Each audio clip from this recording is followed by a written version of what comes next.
Logan, first of all, thank you for coming on as always. And, your insight into this stuff is always terrific. And I know how much you study this. And it's not just hey, I watch this guy once, you watch all the stuff breaking down and all that. So, this draft class well. And it just in general, after this weekend, what jumped out to you about Washington's draft class? So yeah, I think the main thing that jumped out to me was just that it was very solid. Like I've been using the analogy that it's like they've hit a whole bunch of doubles in baseball. They haven't done anything crazy. They're not hitting home runs necessarily. They're not going for these high upside guys, but they found guys who are going to be solid to good NFL pros like right out of the gate. And that's not even accounting for their growth. They're just professionals that you can tell by when you watch the film. Jahan Dotson, he understands the nuance of the position. He understands the intellectual kind of component, which you can't say for everybody. He's seen different coverages. So it's not going to be like, when De'Ami Brown came in, for example, not to criticize him, right, but he came from an offense that was very particular. He ran goes, he ran posts, RPO based, and he didn't have this kind of Rolodex of route acumen, which Jahan Dotson does. So he's going to come in and be able to start day one and be a contributor day one, just because of what you see on film. And then obviously the interview process adds to that, right? And I think, the tackle from Alabama, his name, what's his name again? It's Mathis. Yeah, Mathis, I think is kind of the same way. He plays a position that isn't very sexy. He plays defensive tackle, and he plays nose. But when you watch him in Alabama, he plays 3, he plays nose, he plays 5 technique. So it gives you some flexibility. And also he plays with kind of a motor that you want to see. He does he understands I call it the dark arts of stopping the run. He understands how to split double teams. He understands how to get his hands on people. He understands how to play with great length. He's got 34.5-inch arms, which is awesome length for an interior defensive player. He comes from an awesome program. He was been a captain there. These guys have just tremendous pedigrees. Robinson's a 5-year player at Alabama. His film is awesome. The way I love his vision, love the way he reads runs. He's just a solid, consistent football player, which I love. And then, I think that's awesome. And you've added 2 picks in the draft this year, which is what you needed to do. What's the safety's name again, John? Percy Butler. Yeah, Butler is a guy that I wasn't high on because I didn't know anything about him. It's in some ways I'm a fan in that way, right? You hear all these big names, all these kind of high profile safeties. You're like, one of those guys has to go. And you see Butler play and you're like, oh my gosh, this guy he's fast to the football. He's got good physicality. He's got nice range. He's going to be able to do some stuff outside of just play special teams with that 4th round pick. I don't know if he's going to be the Buffalo nickel right away, but at least you see a path for him on the field. He's got a skill set that gets you excited. And that's how you feel about almost every pick in the draft for them, at least those first 4, right? They're all going to come in, be able to play significant minutes for you and make this football team better. And so I'm very pleased with it. I know there's some conversations about draft value, which we can get into later, but those 4 picks I think are awesome. Obviously, Sam Howell in the 5th is tremendous value and a guy that can grow. The tight end out of Nevada, I think, is a guy that I'm not as high on as others, but I see why you take a gamble on him in the 5th. And then the cornerback has good length and good measurables and jumped out the gym at his pro day. So there's a guy you take a flyer on in the 7th. And then Chris Paul, the tackle guard, he's probably going to play guard here, is a guy that I had as a scheme fit they could have taken anywhere from round 4 to 7, just because he fit the scheme here so well and his physicality was so nice. Why do you say he fit the scheme so well? Because he's a big body. He's a thick lower half guy, and he's aggressive in the run game. This tight zone scheme that they run here, they said they're going to try to get to more outside zone. I'm talking about the Commanders now. But you need big bodies, thick lower halves, I'm going to say, to move people. And he's got that, and you can tell he likes kind of that play into the whistle, play into the shade of the whistle. And that's awesome for this type of scheme. He's got to do some growing from a technical standpoint, but he's a good athlete. He's a big body. And he's got this kind of edge to the way he plays the game. A lot of polish needs to be put on that guy. But again, for a 7th round pick, he's got a lot of upside. I think that's what you're looking for later in the draft. So I want to go back to Mathis because you and I have talked about him since they drafted him. Yeah. And, when they picked him, the guy that I liked there was Brisker from Penn State. Yeah. But it's not like I'm studying every guy. I just happened to watch him. I knew they liked him, and I know they still like him. Yeah. Just because you draft someone else doesn't mean they don't like a guy. It just means how the board goes. But after they picked Mathis and going back and watching him, a couple things jumped out to me, and I want to get your thoughts on all this. And when you bring up the double teams, one thing I noticed with Alabama's linebackers, clean to the ball. Yeah. And that's something that, they want here. And that's not that John Allen and Deron Payne aren't good. They're really good. But this guy knows how to occupy blockers. Yes. And then the other thing is the ability to play the nose. Because I think people look at this and say, oh, well, they lost Settle and Ioannidis. Why don't you just keep them instead of drafting another guy? But he does things that they don't do. So if you can go a little bit into that and just the need for that, why he can occupy maybe more so than Payne and Allen could, and the impact of that. So I've been hearing a lot lately that people that the team should have drafted a linebacker. They need to upgrade at linebacker position. But this is what picking Mathis in the second helps the guys you already have, who are high upside guys. You say what you want about Jamin Davis. He is a very high upside player just from a physical tool standpoint.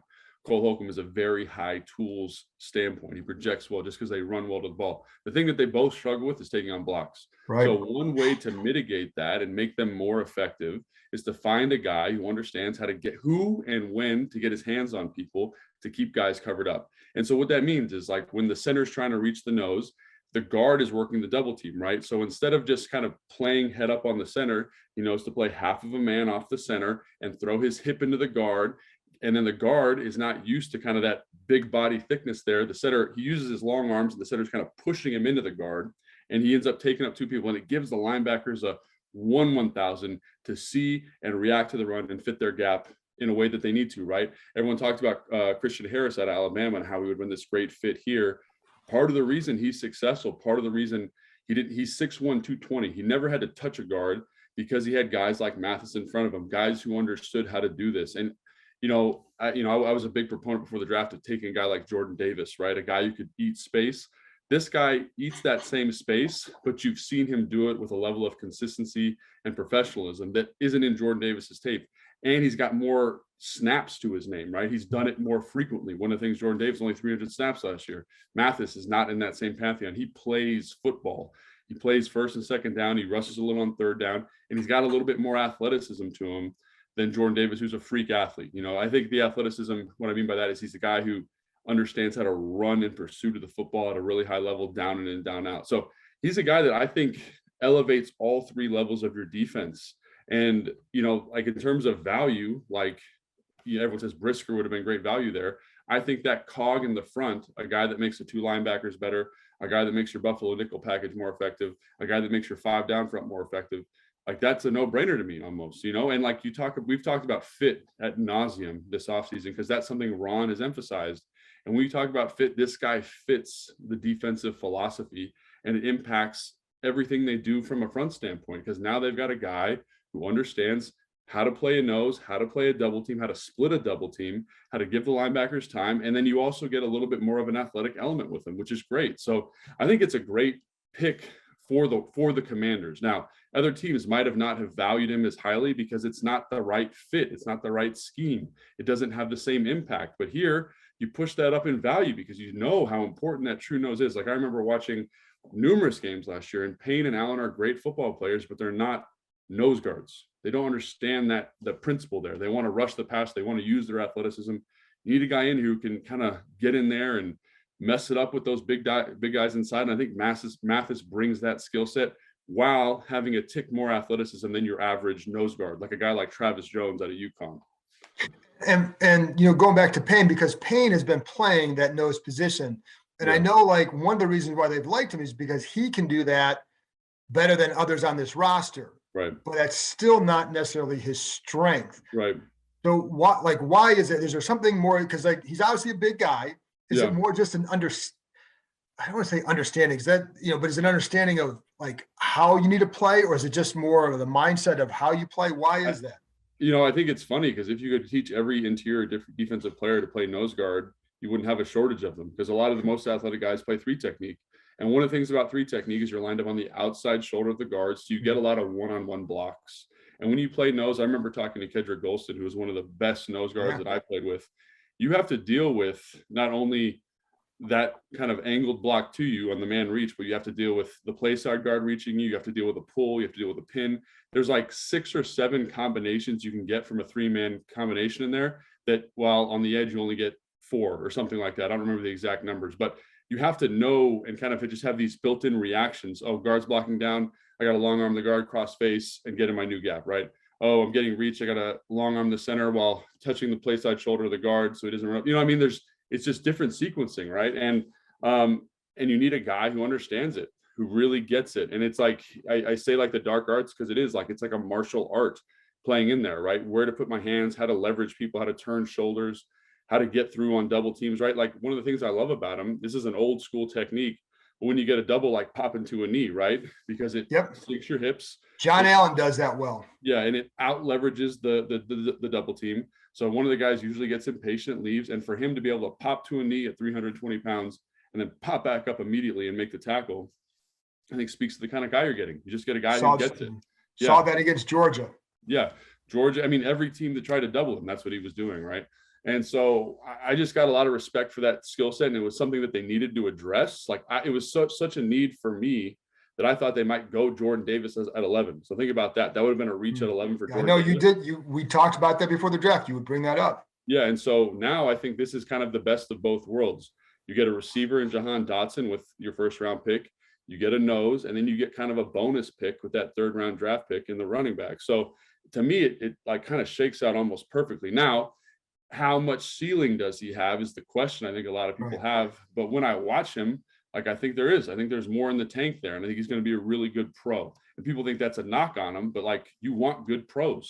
You want your roster to be full of good pros. That's how you build a good roster, right? Is with good pros. Right. Yeah. Well, and that's like, to me, like the floor is higher with these guys.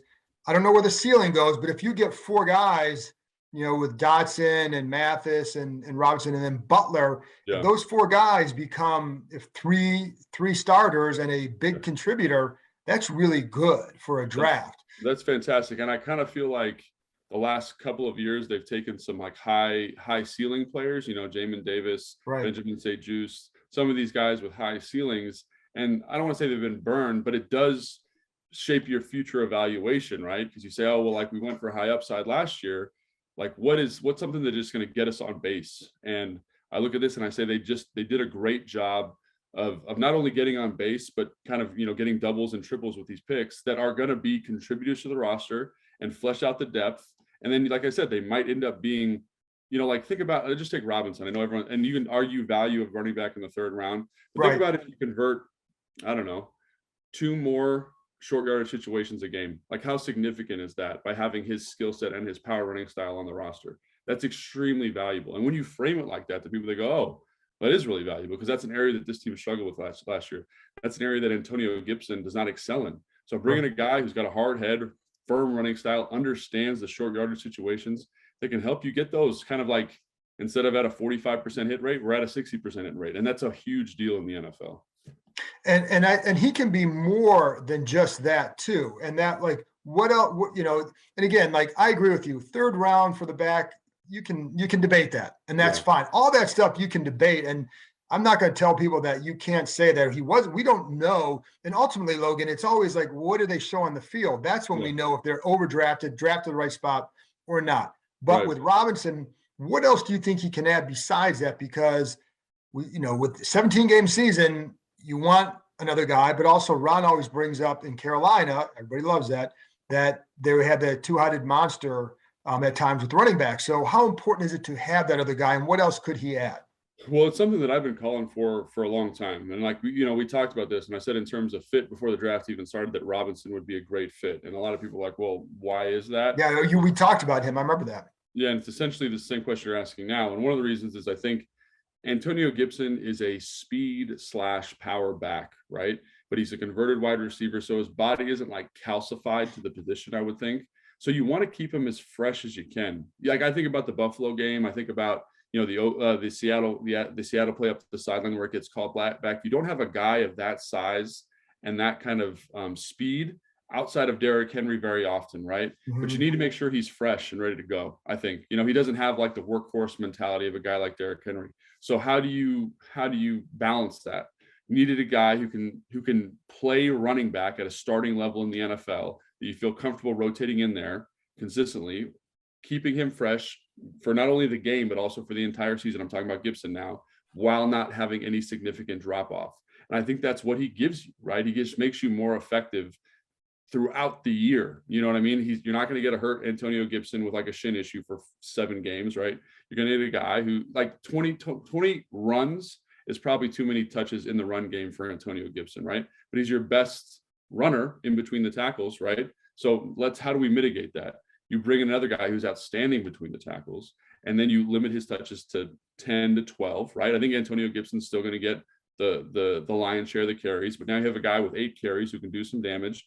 And then Antonio Gibson now can be deployed in the passing game, which people have been calling for years now, right? And I think that's what this gives you. It gives you some flexibility offensively, gives you some kind of injury protection, injury insulation, and an insurance policy if Gibson does get hurt again, right? So I think having all of those pieces available from this guy is super important. He's a good pro. Like, I loved his interview answer. He said, I want people who are passionate about football around me. And to me, as an evaluator, that is like music to my ears. And having that kind of personality along with Mathis, who also said something similar in the locker room, is extremely valuable, like in its own right. But then also their skill sets athletically and from a play style standpoint are also very valuable. So, and it's funny you mentioned running back value. Like, I thought that was a little high for running back. And I called one of my buddies in the NFL, and he said, that's when you take a running back, is in the 3rd round. Like, that's where the value is. And I was like, okay, like, and there is that school of thought out there that's, if you're going to do it, that's when you do it, which I was a little surprised by, because I was kind of getting after Kyle. I was like, man, why is he always taking the 3rd round running backs? And my buddy was like, that's where the value is. And so if that's the pervasive thought, you get one with like basically the last pick of the 3rd round. It's almost a 4th round pick.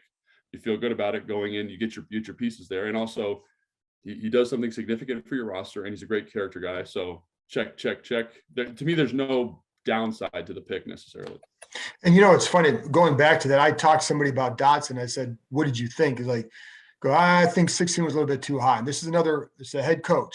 And then I said, well, he said that, and he goes, but if you like him, you take him. So in other words, like, I mean, people in the league understand now. They're going to look, I'm sure they're going to be, listen, we all know with all these picks, someone's going to say like, I didn't like that guy at all. There are times that these guys have picked someone I hear another team didn't even have on their board. Sometimes that scheme fit, it could be an injury issue, it could be a character thing, but it could be multiple things. But a lot of times you just say, listen, if you like the guy, you take him.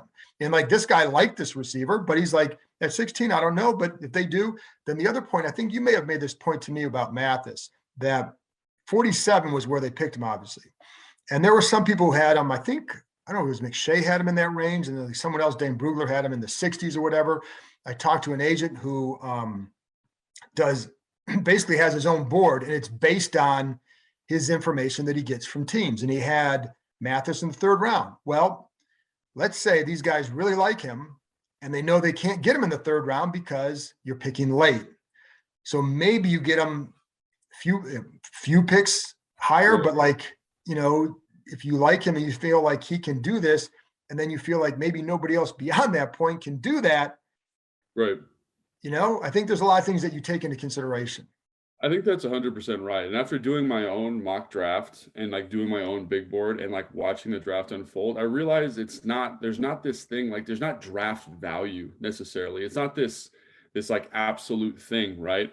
Like, it's more binary than that. It's like, is he a good football player? How does he stack up with the guys around him? And it could be incrementally different, because oftentimes it is. Like, how do you compare what Brisker brings as a safety to all those things that I just mentioned about Mathis? Like, how do you compare the two things? Obviously, Brisker's going to have more tackles, but what about the more tackles that Jamin gets, or the more tackles that Cole gets, or the more pressures that Payne gets because he's fresher on 3rd down, right? What about that? That has value. That's not going to necessarily be tied to him, but how do you weigh that? And I think that's the thing that became really challenging. And basically, I had to settle on the fact that, like, if he's a good football player, and I think I would feel comfortable taking him between the 2nd and 3rd round, why not do it? And that's basically what I settled on with the pick. Like, he's good enough.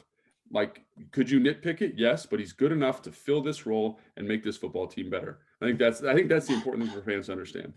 You brought up too passion, and I think there's a few guys here that I think Percy Butler displays that on the field, especially. I think the corner also talked about that as well, Holmes, and just being a leader, and Federiz was a leader. How many guys do you think in the locker room that you play with have a true passion for football? That's a really good question. And one of the big knocks you hear from evaluators, you hear from coaches, is the guy doesn't love football. And that, I told you this story before, but one of my favorite evaluators that I've ever spoken with said, that's the most important variable when evaluating talent. And I was like, why? Like, isn't the 40 or the whatever, the catch, the production? He's like, no, man, because if they aren't passionate about football, like they're not going to get better. Like they just are who they are. And you give them a whole bunch of money, they're not going to care. And so having guys that have that in them, that have that desire, I think ensures that they're getting better. And then you see it immediately, right? Like when guys come in and they're just kind of laissez-faire about football, like they don't progress. Because someone said this to me one time, like, Logan, like, how did you get your footwork down? How did you get your footwork down as a blocker? I said, well, I was compulsive about it. I'd go back to my hotel room. I'd sit in the chair when the TV was on. And I just walk my steps for an hour. And they said, really? It's like, when you didn't go out? I said, no, I wanted to be the best football player I could be. And not everyone has that in them. Like I do some consulting for the combine, and you give guys drills kind of in the off season, and the guys who really want it, they check in with you. And that whatever you saw from them is not their ceiling. They're going to progress. So you feel really good recommending those kids because you're like, oh, he's going to be a much better football player down the road. So I think having those people that love football in the room, it just gives you, it's like a warm blanket for a coach. It's a security blanket. And like I've played with a lot of dudes who don't love football. They never got better, and they were okay with that. And that's their prerogative, but it wasn't my prerogative. Percy Butler, I know you had a chance to watch him. Earlier today I was able to watch him a little bit. Yeah. The dude can knock some people out. I mean, he plays aggressive, he plays fast with special teams, whether it's from scrimmage, it's fast. What do you think about him? You seem to be excited about him. Yeah. So I read a little bit something about him. Oh, this many tackles, whatever. He's special teams guy only in the NFL. And so you got to go into the film with that mindset, and you're like, man, like this guy's really ripping in the football. Like by ripping, I mean, he's running fast, like he's running by people. He is possessed to make the tackle. And then you look up his speed, he runs a 4.36 the combine, like holy cow. And that shows up on tape. He's physical. He pops people. I think at times he can be a little bit over aggressive, which, hopefully you can work that out of him. But you see his passion. You see he's a good blitzer. He's a good fit in the run. He's okay in coverage, especially man coverage. As the post player, I think he's a little tight-hipped at times. Like he's a little, he gets a little rattled in his back pedal. But I think that's all stuff that can be corrected, especially with good coaching.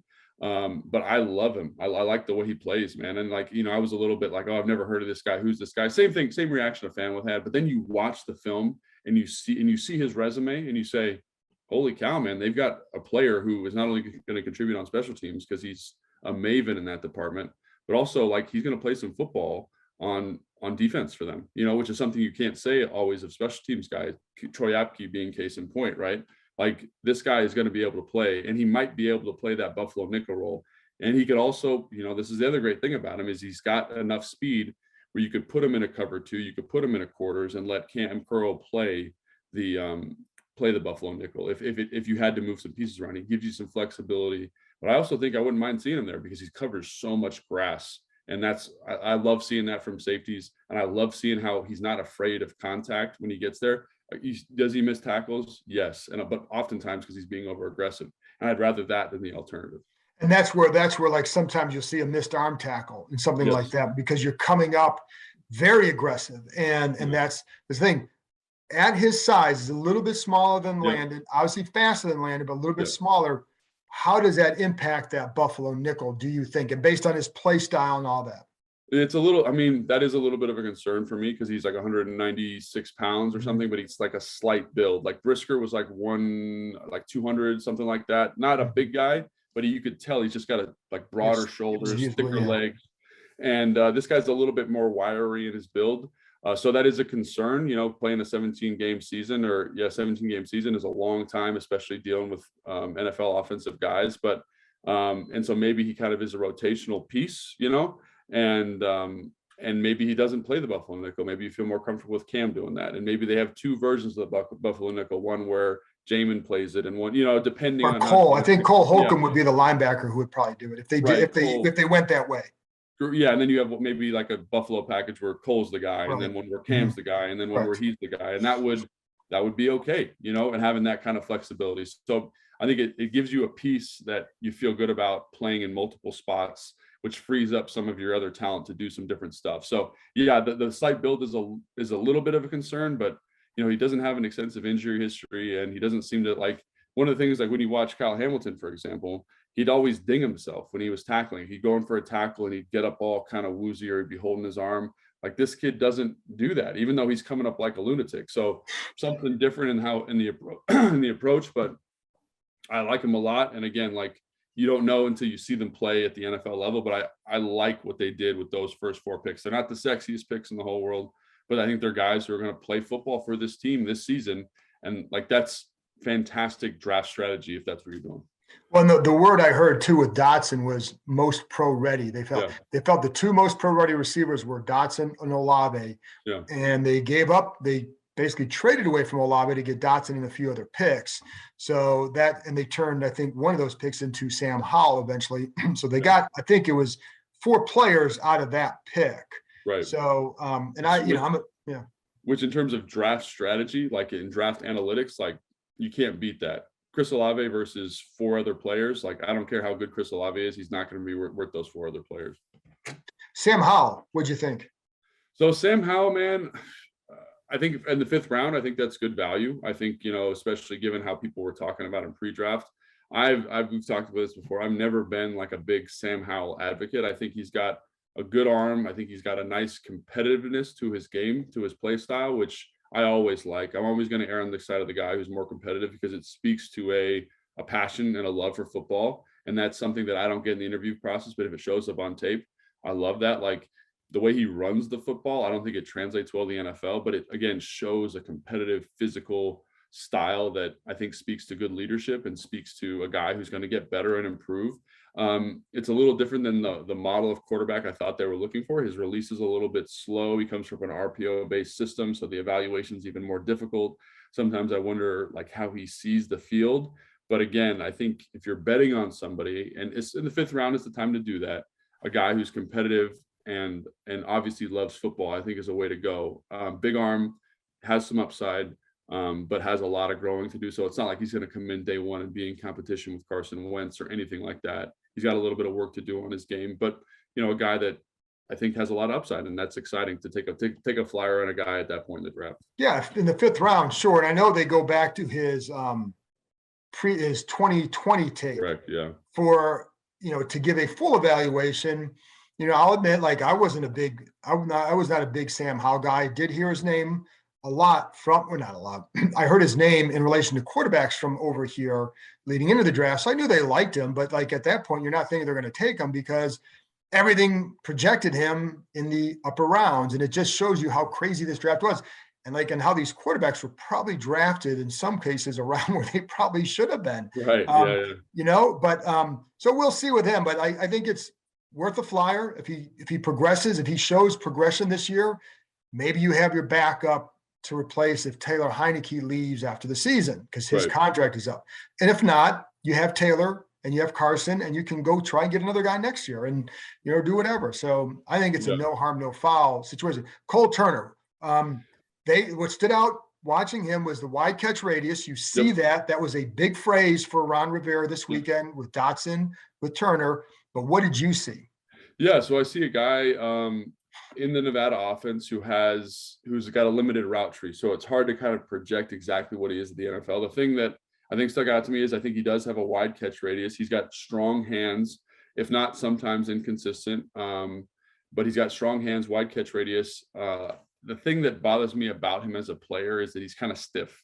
So when he runs, and like, you think he's tall, he's 6'6", so he's a big guy, but they throw the goal line fade and he's like opening his shoulders before the ball is even there, because he doesn't have the dexterity to like sell the go and then turn off one foot and get that back shoulder ball. So I think that is something that I'm a little concerned about. And again, I watched every single one of his routes, just kind of like to search for what the staff would be looking for. And the thing that kind of popped out to me is there were times where he got press man and you got to see some nice short area quickness. Now that wasn't all the time, because that offense that they run in Nevada is like kind of a, that run and gun down the field, Mike Leach type of offense.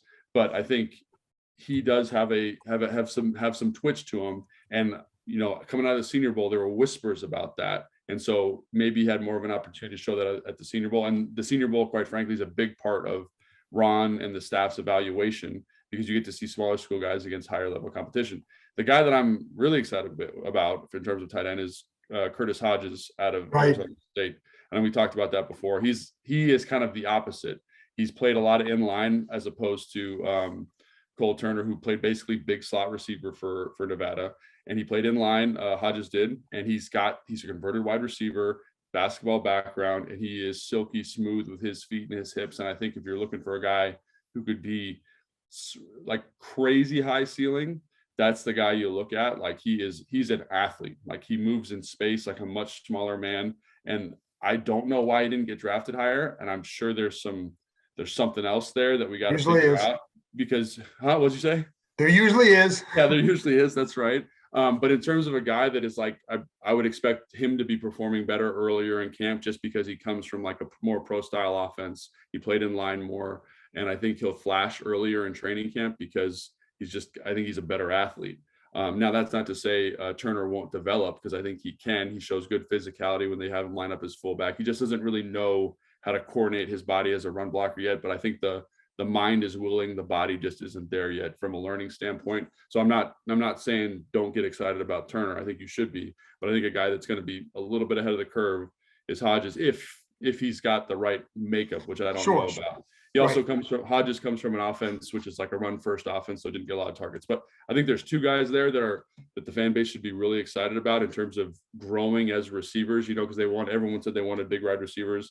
Turner 6'6", 6'6.5", 245 pounds, can run pretty good. Again, like tightness, there's some stiffness there. And Hodges is 6'8", 256, and looks like a wideout when he runs. So don't worry about having big bodies around. There are plenty of them. It's just about how they develop over the next, what is that, 4 months, 3 months, whatever it is. And it feels like even with getting both of them, that if there were questions about Hodges, you kind of hedge your bets by getting Turner in here, right? And if he pays off, then okay. Then if not, you got another guy.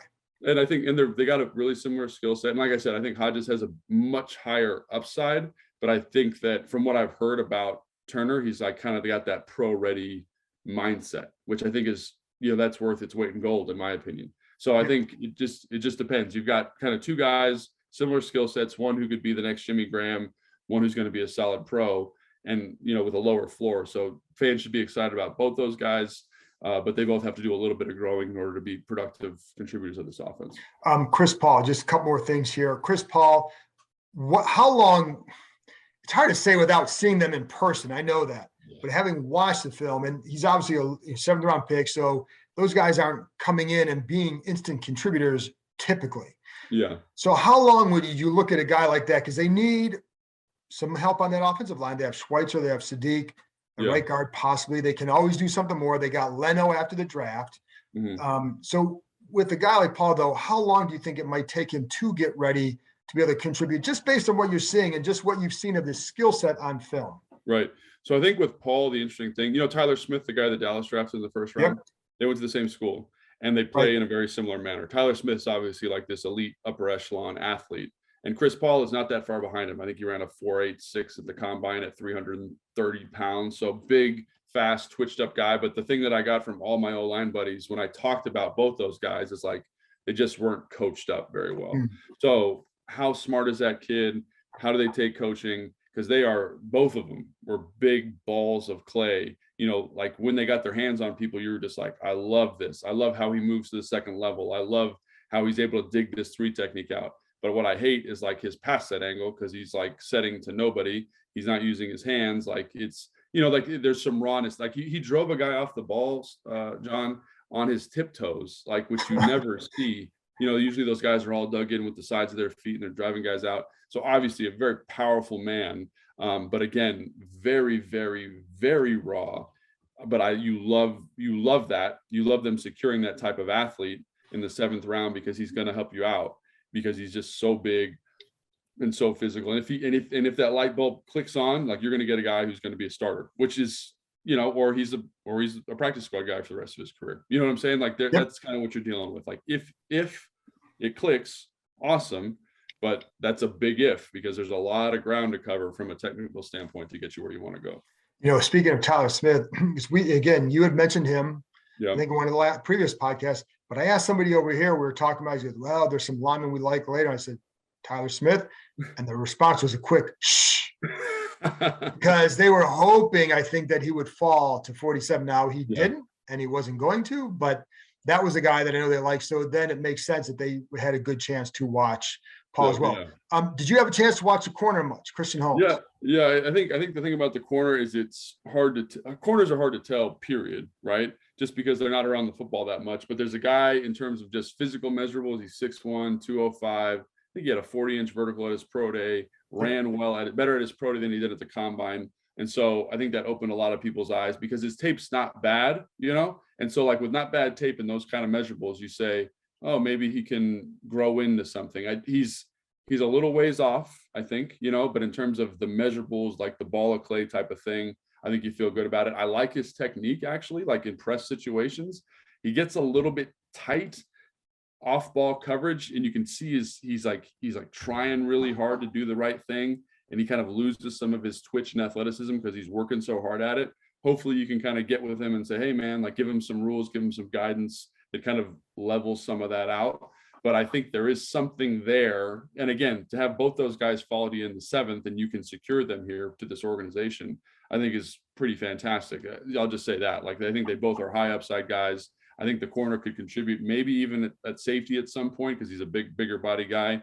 But you like him, and like, the interviews they say the right things. So in terms of 7th round value, I think to get a guard at least who could be a potential starter, and a corner who could probably contribute on special teams this year and maybe grow into something else, I think is awesome. It's just a farther leap for them than it is for everybody else, and that's why they're there in the 7th round. Last thing, what do you say they still got to go get this? Yeah, I think that's a really good question. I think they've addressed all versions of everything that they need, right? It's just about the level of focus that they've given it, right? So they probably need a cornerback depth. They drafted a cornerback, but I don't think I'd be mad if they got a veteran player to come in and kind of be a presence in that room, be a rotational piece in that room. O-line depth, I think, has gotten much better. Again, I think it depends on how you feel about Chris Paul moving forward, honestly. And I wouldn't feel great about it. So you probably bring in a veteran to compete in training camp just to make sure you got something in case that doesn't happen, in case that growth doesn't happen. Because I think with him, the thing is, like, as soon as you get him with Masco, who's going to, it's really good. Get him all drilled up really quick, I would expect to see a big turnover very quickly from him. But if that doesn't happen, then you got to have someone in there that can play in that kind of swing guard role. And so a defensive tackle, you probably need another guy in there. Star Lotulelei, is that signed yet? Is he signed? I think he's still out there. That's a guy that they were always talking about after the draft. Yeah. So I think that would be a nice piece to bring in, have a 4-man rotation, then probably bring in one more, just, kind of bump from practice squad to active if you need it. Edge rotational depth, I think, would be something to just keep an eye on depending on Chase's injury. They've done a good job at receiver, quarterback. We didn't even talk about Cole Kelly, who I think is an interesting piece to bring in as a developmental guy, as an undrafted free agent. But I think those are and then probably linebacker. That's the other one. So D-line, linebacker, probably a veteran at cornerback, and then a veteran on the O-line. I think those are the things I'd like to see. And then if Chris Paul develops, you cut the veteran and you move on. But you definitely still need a depth piece at linebacker and depth piece on the defensive line. And I think it also depends on how Sadiq Charles develops. If they want to try and guard, that's another piece of the puzzle. It was so funny when I was watching these guards for day 2. I was like, well, Sadiq's better than this guy. Sadiq's better than this guy. Sadiq's got a higher upside than this guy. And so I'm sure they had the same thought. Like, Sadiq is usually that is how they think. So right, and like Sadiq right now, it has a much higher upside than any of these guys we've watched, and that's how I felt too. So I was like, well, yeah, I think you feel pretty good about being in that situation, having him, Sadiq, Schweitzer all there, and you signed Norwell. So not a huge need, but just if I'm being picky, that's what I'd say. Logan, you're the absolute best. You got anything coming up that you need to tell people about? We're going to do a draft recap, which will be up on NBC Sports Washington probably tomorrow, where we're filming it tomorrow. So it'll air on Tuesday or something like that. And, all my Instagram stuff, I'm going to have a breakdown of Jahan Dotson here coming up soon. So just keep an eye on that stuff. My Instagram is Logan_Paulsen82. And John, I always appreciate talking ball with you, man. This is the best, man. I'd say we could talk for hours, which probably, your wife may not be happy about that. I think I've been married long enough where my wife is like, whatever, that's okay. So, but I appreciate it. I always learn a lot, and so I enjoy it. So thank you very much. Thanks, John. Appreciate it, bud.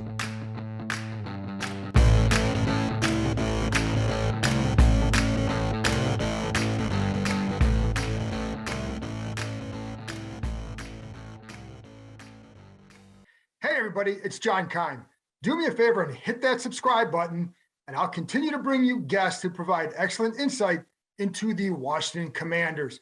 And while you're here, check out the other terrific content on the Ampire Media Network, including Inside the Cap with Joel Corey and All's Caps with Steve Wino and former Washington Capital Carl Alsner. Go ahead, hit that subscribe button. Thank you.